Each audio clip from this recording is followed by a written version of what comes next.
Hi, welcome to my channel Nagendra Vepuri.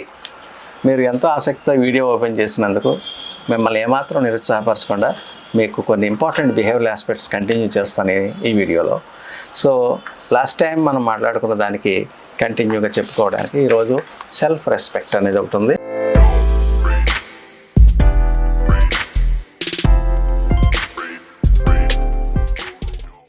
Self respect అంటే ఆత్మగౌరవం. అంటే మనల్ని గురించి మనం కించపరుచుకోకుండా మన స్థాయిని మనం మెయింటైన్ చేసుకోవటమే. ఎదుటివాడు మన గురించి సులకరంగా మాట్లాడినా, మనల్ని కించపరిచినా మనం ఒప్పుకోకూడదు.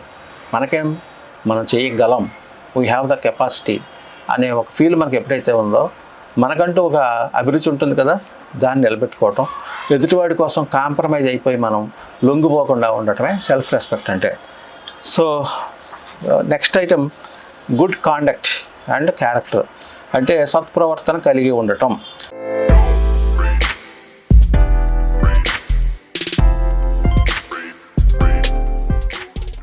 ఎవరితోనూ గొడవలు లేకుండా సామరస్యంగా ఉండటం అనేది ఓకే.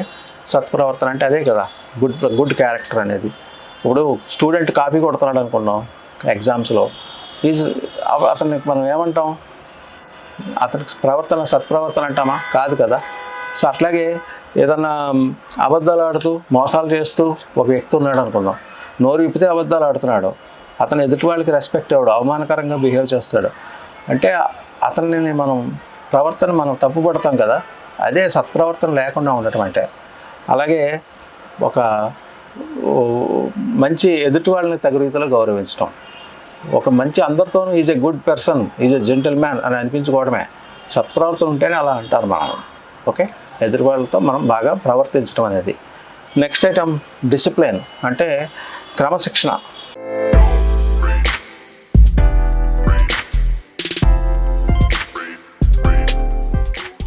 కలిగి ఉండటం. క్రమశిక్షణ అంటే ఏమిటి? మనం ఏదైనా ఒకటి చేయాలని అనుకున్నప్పుడు క్రమం తప్పకుండా అన్నట్టుగా చేయడమే. మనం అన్నట్టు ఏదైతే అన్నామో ఆ ప్రకారం మనం చేయగలగటం. ఏం చేయాలనుకుంటున్నామో అది చేయడమే. ఇప్పుడు ఉదయం 5 గంటలకు లేచి పని చేయాలని అనుకుంటే 5ంటికి లేవాలి. ఊరికి బద్ధకంతో 6ంటికి లేస్తే డిసిప్లిన్ లేనట్లే. ఇంకా అలాగే ఇప్పుడు ముఖ్యంగా మనకి మిలిటరీ సర్వీసెస్లో ఉంటాయి, వాళ్ళు ఎప్పుడు యూనిటీ అండ్ డిసిప్లిన్ వాళ్ళ మెయిన్ మోటివ్. ఎన్సిసిలో ఉన్నప్పుడు అలాగే చెప్తారు. ఆ డిసిప్లిన్ అనేది క్రమశిక్షణ అంటాం. అది లేకపోతే చాలా నష్టాలు జరుగుతాయి సంఘానికి, సొసైటీకి, మనం ఉన్న ఆర్గనైజేషన్కి. సో మనం డిసిప్లిన్తో ఉండటం వల్ల మనం అనేక విధాలుగా సాధించవచ్చు, అందరిని ఇంప్రెస్ చేయొచ్చు, మనం అనుకున్నట్టుగా పనులన్నీ జరుగుతూ ఉంటాయి. అలాగే మనం ఆత్మవంచన చేసుకోకుండా, అంటే మనం ఏం చెప్తున్నాం అనేది అది మనకి తెలుసు కదా, మన అంతరాత్మ సాక్షిగా అంటాం కదా. అంటే ఎదుటివాడి కోసం మనం తప్పుడు మాటలు చెప్పినా, అబద్ధాలు చెప్పినా మన అంతరాత్మకు మనకు తెలుస్తుంది కదా, నువ్వు తప్పు చెప్తున్నావురా అని. కాబట్టి ఆత్మవంచన చేసుకోకుండా సక్రమంగా ప్రవర్తించడం అనేది మన మంచి బిహేవియరల్ ఆస్పెక్ట్ అవుతుంది. అలాగే నో యాంగర్ ఆర్ కూల్నెస్ అంటే కోపం లేకుండా ఉండటం అనేది.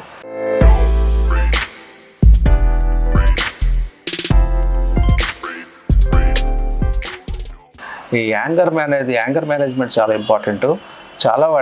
చాలామంది కోపాన్ని కంట్రోల్ చేసుకుంటూ ఉంటారు. అటువంటి వాళ్ళు ఎప్పుడు యాక్సెప్ట్ చేయబడతారు.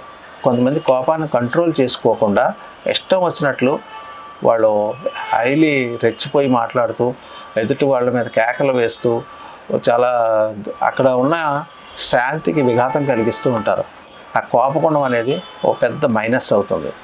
అయితే కోపం అనేది తగు రీతిలో ఉండటం, సందర్భానుసారంగా ఉండటం పర్వాలేదు, కానీ అతిగా ఉండకూడదు. అతి సర్వత్ర వర్జయత అన్నట్లుగా కోపం అతిగా ఉన్నప్పుడు చాలా నెగిటివ్గా అది రిఫ్లెక్ట్ అవుతుంది అతని క్యారెక్టర్ మీద, అతని యొక్క బిహేవియర్ మీద. సో అందుకే కోపం అతిగా ఉంటే అది అనర్థదాయకం అవుతుంది. ఆ విధంగా మనం ఉండకూడదు. సందర్భానుసారంగా లిమిటెడ్గా కోపం ప్రదర్శించాలి, లేకపోతే పనులు అవ్వవు ఒక్కొక్కసారి. కాబట్టి అది కోపంలో మనం మాట్లాడడం కానీ, అలాగే ఎదుటి వాళ్ళ మీద అరవడం కానీ, కొన్ని ఇంపార్టెంట్ నిర్ణయాలు తీసుకోవడం కానీ చేయకూడదు. అలాగా వాదనకు దిగకూడదు కోపంగా ఉన్నప్పుడు. ఎందుకంటే మనం కోపంతో వాదిస్తే ఎదుటివాడు కూడా తక్కువవాడు కాదు కదా, వాడు వితండవాదం చేస్తాడు. అప్పుడు అది పరిస్థితి రప్చర్ అవుతుంది, శాంతి సామరస్యాలకు భంగం కలుగుతుంది. అది మన యొక్క ఇంట్రెస్ట్ని దెబ్బతీస్తుంది. కాబట్టి కోపం వస్తే నేను మనిషిని కాదు అంటాడు ఒక్కొక్కసారి సందర్భం డైలాగు. నిజమే, కోపం ఎక్కువ అయిపోతే అది మనిషి లక్షణం కాదు, అంత ఎక్కువ ప్రదర్శించకూడదు. తన కోపమే తన శత్రువు, తన శాంతమే తనకు రక్ష, దయ చుట్టం పోవు అని చిన్నప్పుడు పద్యాలు చదువుకున్నాం. ఆ కోపం ఎక్కువ ప్రదర్శించకూడదు. Next, acceptance of mistakes and self realisation.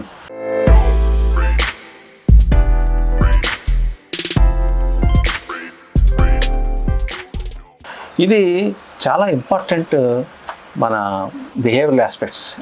అంటే ఏదైనా మన వల్ల తప్పు జరిగినప్పుడు, మనం ఏదైనా తప్పుగా మాట్లాడినప్పుడు, తప్పుడు నిర్ణయం తీసుకున్నప్పుడు, అది మనం గ్రహిస్తే దాన్ని మనం అంగీకరించి దాని తప్పును సరిదిద్దుకోవడం అనేది చాలా ఇంపార్టెంట్. కొంతమంది అయితే తన వల్ల తప్పు జరిగితే ఒప్పుకోరు, మళ్ళీ తప్పని వాళ్ళకి తెలిసినా కూడా ఒప్పుకోరు, వితండవాదం చేస్తారు. అటువంటి వాళ్ళ వల్ల సొసైటీకి నష్టంగా ఉంటుంది. ఎదుటి వాళ్ళు కూడా చాలా ఇబ్బంది పడతారు, బాధపడతారు తప్పుడు నిర్ణయాల వల్ల. అలా కాకుండా మనం మానవ మాత్రం తప్పులు చేయడం సహజమే ఎప్పుడైనా. కాబట్టి ఎప్పుడైనా మన వల్ల తప్పు జరిగితే దాన్ని తప్పు ఏదో తెలుసుకుని దాని క్షమాపణ కోరుకుని దాన్ని శాంతపరిస్తే పరిస్థితులు చక్కబడతాయి. కాబట్టి తప్పు చేసినప్పుడు మనం పశ్చాత్తాపం వ్యక్తం చేయడం వల్ల ఆ తప్పు వల్ల జరిగిన అనర్థం తగ్గుతుంది.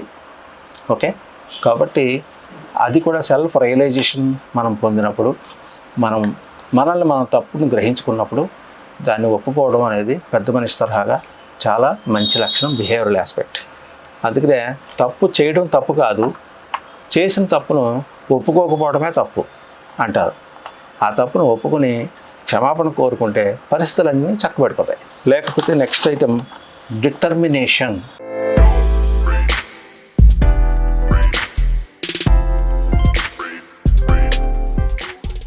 అంటే పట్టుదలను కలిగి ఉండటం.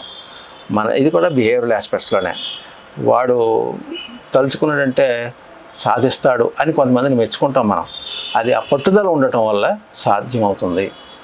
కొంతమంది అంత స్ట్రాంగ్గా ఉండరు, ఏదో వస్తే తీసుకుందాం, మనం ఏదో జాబ్కి అప్లై చేస్తాం, వస్తే మంచిదే అంటే రాకపోయినా పర్వాలేదు అన్న టైప్లో ఉంటారు వాళ్ళు. అంత పట్టుదల ఏమి ఉండదు.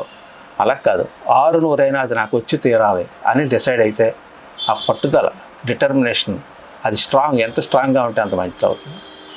అలా ఉన్నప్పుడే వాళ్ళకి కలిగే లక్షణం devotion.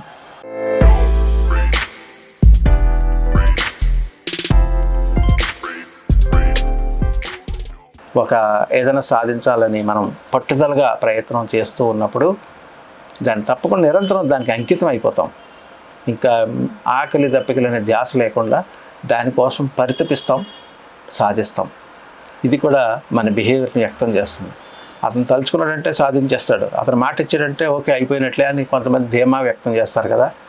So that is another important behavioural aspect. And revenge.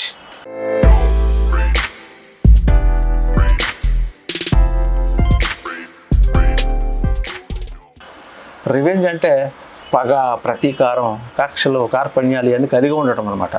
అంటే కొంతమంది తనకు ఏదైనా నష్టం కలిగిస్తే ఎవడైనా వాడి మీద పగబట్టేసి వాడు అంతు చూసేదాకా నిద్రపోం అని అనుకుంటారు. తగిన రీతిలో దానికోసం వీళ్ళు కష్టపడుతూ ఉంటారు. సో ఎదుటివాడు మనకు అపకారం కలిగించినా కూడా దాన్ని మనం వీలైనంత వరకు తగ్గించుకుంటేనే మనకు మంచిది. అపకారికి ఉపకారం నెపమెన్నక చేయువాడు నేర్పరి సుమతి అని ఎప్పుడో అన్నారు. అంటే అపకారం చేస్తే చేసి ఉండొచ్చు కాక వాడు తెలుసో తెలియకో, అది ముఖ్యంగా ముందు అది తెలుసుకోవాలి మనం. వాడు తెలిసి చేశాడా తెలియక చేశాడా మన పట్ల తప్పుగా, అది మనం గ్రహించుకున్నాక వాడికి తగు రీతిలో బుద్ధి చెప్పాలి అంతే. అంతేగాని వాడు మనం ఇలా చేసినందుకు వాడిని చంపేస్తాం, నరికేస్తాం, అది చేస్తాం, ఇది చేస్తామని మనం వ్యక్తం చేసేసి బహిర్గతం చేసేసి లోపల రగిలిపోతూ కక్షతో ప్రతీకారం తీర్చుకోవాలని పగబట్టేస్తే దానివల్ల వాడికి ఏం నష్టం కాదు, వాడికి ఏం తెలియదు ఇలాంటి విషయం అంతా. మీరు అంతర్గతంగా మానసికంగా తీవ్రమైన ఒత్తిడిని ఎదుర్కొంటూ మీ యొక్క సైకోసొమాటిక్ రిలేషన్షిప్ అంటారు. అంటే మనం మానసికంగా ఎంత ఒత్తిడికి గురవుతున్నాం, ఎంత క్రోధం కలిగి ఉన్నాం, ఎంత ప్రతీకార వాంఛ కలిగి ఉన్నాం, వీటి యొక్క రిఫ్లెక్షన్ మన బాడీ మీద చూపిస్తుంది. కాబట్టి మనం వాటిని కొంచెం తగ్గించుకొని శాంత గుణం అలవాటు చేసుకోవడం, వాడికి తగు రీతిలో చెప్పొచ్చు, బుద్ధి చెప్పాలి. అంతేగాని వాడికి బుద్ధి చెప్పే ప్రాసెస్లో మనకి మనం హాని చేసుకోకూడదు. అది కంట్రోల్ చేసుకోవడం, క్షమించాలి. క్షమాగుణం ఉండడం అనేది చాలా మంచిది. The power of patience and the power of forgiveness are very very important. మనం తప్పు చేసి ఉండొచ్చు కాక వాడిని మనం క్షమించామనుకోండి, మనకి ఇంకేం సమస్య లేదు. ద బాల్ ఇంకా మనకు నిద్ర పట్టకపోవడం అనేది ఏమి ఉండదు. క్షమించేసాం, అయిపోయింది, క్లోజ్.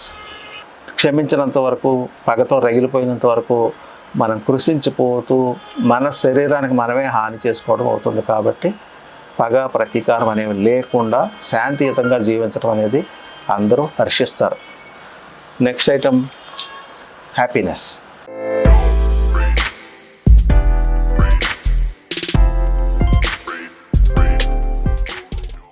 హ్యాపీనెస్ అంటే ఆనందంగా కలిసి ఉండటం. మనం ఏదైనా సాధించినప్పుడు మనకు ఆనందం కలుగుతుంది, ఎవరైనా మనల్ని ప్రశంసించినప్పుడు ఆనందం కలుగుతుంది. అంటే మనం సక్సెస్ సాధించినప్పుడు, మనం అనుకున్న టార్గెట్ మనం కంప్లీట్ చేసినప్పుడు మనకు ఆనందం కలుగుతుంది. న్యాచురల్ కదా. మనకు కలిగిన ఆనందం, సపోజ్ ఎవరైనా మన వాళ్ళు మనల్ని ప్రశంసించినప్పుడు ఈ ఆనందం రెట్టింపు అవుతుంది కదా. అంటే మన ఆనందాన్ని ఇతరులతో షేర్ చేసుకోవడంతో ఆ ఆనందం డబుల్ అవుతుంది. అలాగే మన బాధను షేర్ చేసుకుంటే బాధ ఆఫ్ అవుతుంది, తగ్గుతుంది, ఆనందం రెట్టింపు అవుతుంది. సో ఈ హ్యాపీనెస్ అనేది మనకు కలిగినప్పుడు మనలో మనం ఒక్కడమే ఉండే హ్యాపీనెస్ ఏం ఫీల్ అవుతాం? మన అనేవాళ్ళు, మన శ్రేయోభిలాషులందరికీ మనం ఇది సాధించామని చెప్పుకుంటేనే కదా మన ఆనందం పెరుగుతుంది. కాబట్టి హ్యాపీనెస్ అనేది అందరితో షేర్ చేసుకోవడం అనేది ఒక మంచి లక్షణం. ఓకే, అది పెరుగుతుంది. అలాగే మన ఫ్రెండ్స్, మన తోటి వాళ్ళు ఏదైనా సాధించినప్పుడు వాళ్ళ ఆనందంలో మనం కూడా పాలు పంచుకొని వాళ్ళని అభినందిస్తే వాళ్ళ ఆనందం పెరుగుతుంది, దాంతోపాటు మనకు కూడా ఆనందం కలుగుతుంది. సో ఆ విధంగా ఆనందించగలగటం అనేది ఒక గొప్ప లక్షణం. ఎప్పుడు ఎదుటివాడు ఏదో చేశాడని మనం ఏడ్చుకుంటూ, అసూయ పడుతూ, ఈర్ష్య పడిపోతూ ఉంటే అది మన దుర్బల మనస్తత్వం అవుతుంది. దానివల్ల మనకేం ప్రయోజనం ఉండదు, వాడికేం నష్టం ఉండదు. కాబట్టి వీలైనంత వరకు మనం ఆనందంగా ఉండాలి, ఎదుటి వాళ్ళని కూడా ఆనందింపజేయాలి. వాళ్ళ ఆనందంలో మనం పాలు పంచుకోవాలి, మన ఆనందం వాళ్ళతో షేర్ చేసుకోవాలి. So be happy always, that's very important. That is the very purpose of our life. మనం ఏదైనా సక్సెస్ సాధించాలని ఎందుకు అనుకుంటాం? అల్టిమేట్గా మనకు కావాల్సిన ఆనందమే కదా. So let's be happy. And ఎదుటి వాళ్ళని కూడా గుర్తించి వాళ్ళ యొక్క అచీవ్మెంట్స్ని మనం వాళ్ళని ప్రశంసిద్దాం, వాళ్ళ ఆనందాన్ని మనం పంచుకుందాం. That's it. కొంతమందికి ఊరికే చాడీలు చెప్పడం, లేనిది ఉన్నట్లు ఉన్నది లేనట్లు ఊరికే నెగిటివ్ ప్రాపగండా చేయటం, ఎదుటి వాళ్ళని కించపరుస్తూ ప్రాపగండా చేయటం, ఇది ఒకటి దుర్లక్షణం ఉంటుంది. ఇది చాలా చెడ్డ క్వాలిటీ. అలాంటి వాడిని ఎవరో చేరనివ్వరు. తాత్కాలికంగా వాడు ఏదో చెప్పాడు అని ఎంటర్టైన్ చేసినట్లుగా అనిపిస్తుంది, బట్ అందరికీ అర్థమైపోతుంది is a useless fellow number 1 అని. కాబట్టి ఈ చాడీలు చెప్పే గుణం ఉండటం అనేది పెద్ద మైనస్. అలాగే అబద్ధాలు ఆడడం పెద్ద మైనస్. ఏమీ లేని పుకార్లను మనం వ్యాపింపజేస్తే అదో పెద్ద మైనస్. కాబట్టి ఇటువంటి గాసిప్స్ని మనం క్రియేట్ చేయడం కానీ స్ప్రెడ్ చేయడం కానీ మానుకోవాలి. అటువంటి లక్షణం కలిగి ఉండకూడదు. That's not good behaviour. ఈ టాపిక్ని ఇంతటితో ముగిస్తున్నాను. ఇది మీకు నచ్చినట్లయితే మీరు లైక్ చేయండి, కామెంట్ చేయండి, మీ ఫ్రెండ్స్కి షేర్ చేయండి. మీరు ఇంతవరకు సబ్స్క్రైబ్ చేసుకోకపోతే వెంటనే సబ్స్క్రైబ్ చేసుకోండి.